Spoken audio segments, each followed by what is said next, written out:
ధర్మవరం నియోజకవర్గం మైనార్టీ సోదరులకు నమస్కారం. ఒక చిన్న విన్నపం.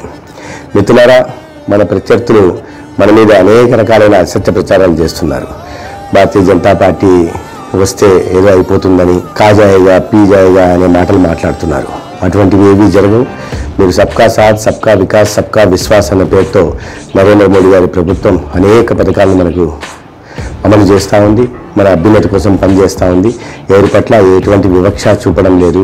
అయితే మనకి ఏమీ చేయని మన ప్రత్యర్థులు, మన 13 పథకాలని రద్దు చేసిన జగన్మోహన్ రెడ్డి ప్రభుత్వం గత 5 సంవత్సరాలుగా మైనార్టీని ఏమాత్రం పట్టించుకొని కేతిరెడ్డి ఇవాళ అనేక రకాలైన అసత్య ప్రచారం చేస్తూ మనల్ని భ్రమల్ని కలిగించి మనల్ని భయాందోళనలు గురి చేసే ప్రయత్నం చేస్తున్నారు.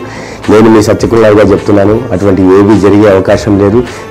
మీలో ఒకరిగా నన్ను భావించండి, మీ సోదరుడిని.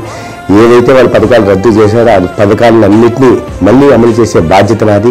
అవి కాకుండా కేంద్రంలో ఇప్పటికే మైనారిటీల కోసం, సంక్షేమం కోసం ప్రత్యేకంగా ఉంటున్న అనేక పథకాలు ఏవైతే ఉన్నాయో, సీకో కమావ్, పడో పరదేశీ, నయే సవేరా, నయి ఉడాన్, నయి మంజిల్ లాంటి అనేక పథకాలు కూడా తీసుకురావడం నా బాధ్యతగా నేను మీకు తెలియజేస్తున్నాను.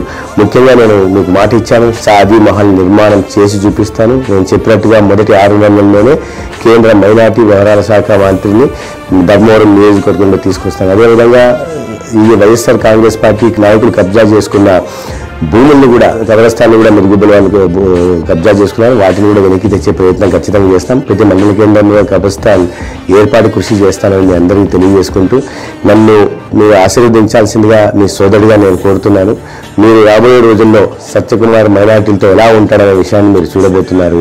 ఎందుకంటే మేము మైనార్టీ మెజారిటీగా చూడడం, ఈ దేశంలో ఉన్న వాళ్ళందరూ ఒకరిగా చూస్తాం. అయితే మైనార్టీలో పేదరికం అత్యధికంగా ఉంది కాబట్టి ఆ పేదరికం తగ్గించడానికి ఏ పథకాలను తీసుకురావాలో, గృహ నిర్మాణం కానివ్వండి, లేదా బీమాలు కానివ్వండి, అనేక రకాలైన పథకాలను తీసుకొచ్చే ప్రయత్నం చేశాం. ధర్మవరం రూపురేఖలను మారుస్తాం. దాంట్లో అభివృద్ధిలో భాగస్వాములు కావాల్సిందిగా నేను మైనార్టీ సోదరులందరినీ కోరుతున్నాను. నమస్కారం.